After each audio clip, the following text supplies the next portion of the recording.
왜 사람은 자기 죄는 보지 못할까요? 남의 잘못은 쉽게 보이는데 왜 내 안의 어둠은 잘 보이지 않을까요? 왜 우리는 스스로를 괜찮은 사람이라고 여기면서도 정작 하나님 앞에서는 어떤 모습인지 잘 묻지 않을까요? 예수님께서 회개하라고 말씀하셨을 때 그 뜻은 단순히 기분을 바꾸라는 말이 아니었습니다. 먼저 내 자신의 죄를 보라는 말이었습니다. 자신이 어떤 상태인지 똑바로 보라는 명령이었습니다. 그런데 사람은 본능적으로 자기 죄를 보지 못합니다. 스스로를 합리화하고 남과 비교하며 나는 저 사람보다는 낫다고 생각합니다. 이것이 인간의 가장 깊은 어둠입니다. 그래서 하나님은 우리에게 하나의 거울을 주셨습니다. 내가 어떤 사람인지, 무엇이 죄인지, 어디서부터 어긋났는지를 보여주는 거울 말입니다. 그 거울이 바로 율법입니다. 그래서 로마서 3장 20절은 분명히 말합니다. 율법으로는 죄를 깨닫느니라. 그렇다면 율법은 사람을 정죄하려고 주신 것일까요? 사람을 겁주고 눌러서 죄인으로 만들려고 주신 것일까요? 많은 교인들은 우리는 은혜 아래 있으니 이제 율법은 필요 없다고 말합니다. 그러나 정말 그럴까요? 율법의 목적은 사람을 죄인으로 만드는 것이 아닙니다. 이미 죄인인 인간이 자기 모습을 깨닫게 하는 것입니다. 거울이 얼굴의 때를 만드는 것이 아니듯 율법도 죄를 만들어내지 않습니다. 다만 내가 가지고 있는 죄를 비추어 보여줍니다. 사도 바울도 이 점을 분명히 말했습니다. 로마서 7장 7절에서 그는 이렇게 고백합니다. 율법이 아니었다면 내가 죄를 알지 못하였으리라. 탐내지 말라 하지 아니하였다면 내가 탐심을 알지 못하였으리라. 이 말은 무엇일까요? 하나님의 기준이 없으면 사람은 자기 욕심도 죄로 여기지 않는다는 뜻입니다. 내 마음속 탐심을 당연한 것으로 여긴다는 뜻입니다. 결국 율법은 사람을 무너뜨리기 위한 채찍이 아니라 사람이 스스로 깨끗하다고 착각하지 못하게 하는 하나님의 기준입니다. 그렇다면 율법의 중심은 무엇일까요? 많은 사람은 율법이라고 하면 복잡한 규정과 금지 조항부터 떠올립니다. 그러나 예수님은 율법의 본질을 아주 분명하게 요약하셨습니다. 마태복음 22장 37절부터 39절에서 예수님은 말씀하셨습니다. 내 마음을 다하고 목숨을 다하고 뜻을 다하여 주 너의 하나님을 사랑하라. 그리고 이어서 내 이웃을 내 자신 같이 사랑하라. 라고 하셨습니다.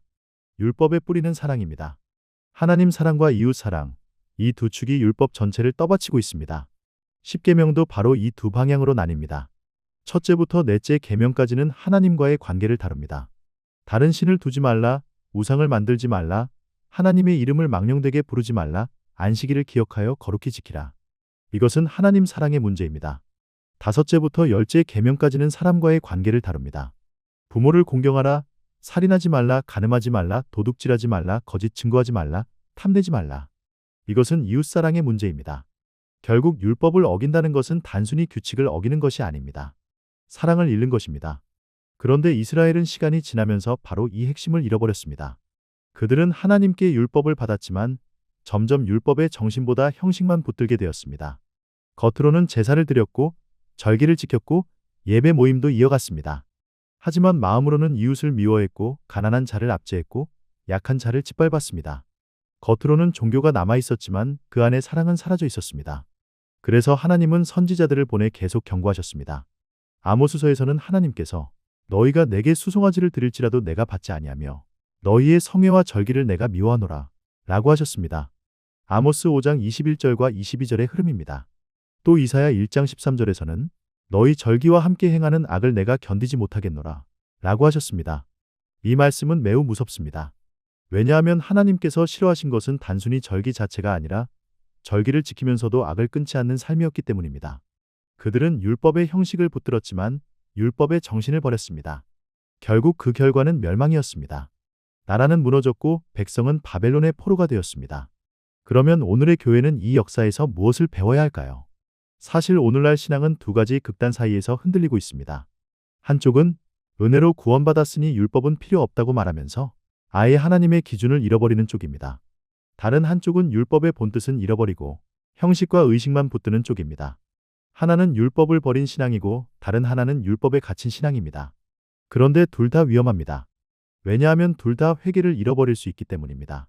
율법을 버린 신앙은 죄를 가볍게 여깁니다.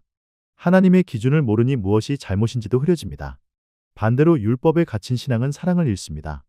규칙은 남는데 마음은 죽고 의식은 남는데 돌이킴은 사라집니다. 특히 절기나 의식, 외적인 경건함만 강조하는 흐름은 늘 조심해야 합니다. 그런 신앙은 겉으로는 열심히 있어 보이지만 정작 하나님께서 원하시는 중심을 놓치기 쉽기 때문입니다. 그렇다면 예수님은 율법에 대해 무엇이라고 말씀하셨을까요? 예수님은 율법을 없애러 오신 것이 아니었습니다. 마태복음 5장 17절에서 예수님은 내가 율법이나 선지자를 폐하러 온 줄로 생각하지 말라. 폐하러 온 것이 아니요 완전케 하려 함이라 라고 하셨습니다. 이것은 매우 중요합니다. 예수님은 율법을 무효화하신 것이 아닙니다. 율법의 참뜻을 다시 드러내시고 그 중심을 완성하신 것입니다. 그 중심이 무엇입니까? 사랑입니다. 그리고 그 사랑으로 돌아오게 하는 회개입니다. 결국 율법은 인간을 두려움 속에 묶어두는 법이 아닙니다. 하나님께로 돌아가게 하는 이정표입니다. 이스라엘이 율법을 어길 때마다 고통을 겪은 이유도 단지 벌을 주기 위해서가 아니었습니다. 그 고통 속에서 자기 죄를 보고 다시 하나님께 돌아오게 하시기 위함이었습니다. 하나님은 심판 자체를 즐기시는 분이 아닙니다. 돌이킴을 원하시는 분입니다. 그래서 요엘 2장 13절은 이렇게 말합니다. 너희 하나님 여호와께로 돌아오라. 그가 은혜로우시며 자비로우시며 노하기를 더디하시며 인애가 크시다. 이 말씀을 보면 율법의 진짜 역할이 보입니다. 율법은 우리를 정죄하기 위한 냉혹한 선언문이 아닙니다. 하나님께 돌아오라고 부르시는 사랑의 경고문입니다. 죄를 보게 하고 그 죄에서 돌이키게 하고 다시 하나님을 향하게 하는 길잡이입니다. 그래서 회개는 율법을 통해 시작됩니다. 내가 잘못되었음을 보고 그 자리를 떠나 하나님께로 향하는 것, 그것이 바로 회개의 시작입니다. 그렇다면 이제 또 한 가지 질문이 남습니다. 이 율법이 실제 역사 속에서는 어떻게 작용했을까요? 이스라엘의 흥망성쇠는 왜 율법과 그렇게 깊이 연결되어 있었을까요? 그들은 언제 강해졌고 언제 무너졌을까요? 정말 멸망의 이유는 절기 하나 때문이었을까요?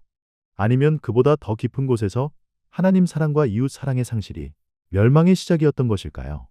성경은 로마서 15장 4절에서 말합니다. 전에 기록된 것은 우리의 교훈을 위하여 기록된 것이라. 그렇다면 구약의 역사는 남의 이야기가 아닙니다. 오늘 우리를 비추는 거울입니다. 다음 이야기에서는 그 거울 앞에 우리 자신을 세워보려 합니다. 이스라엘의 흥망성쇠를 따라가며 오늘 우리의 신앙이 어디에 서 있는지를 함께 비추어 보겠습니다.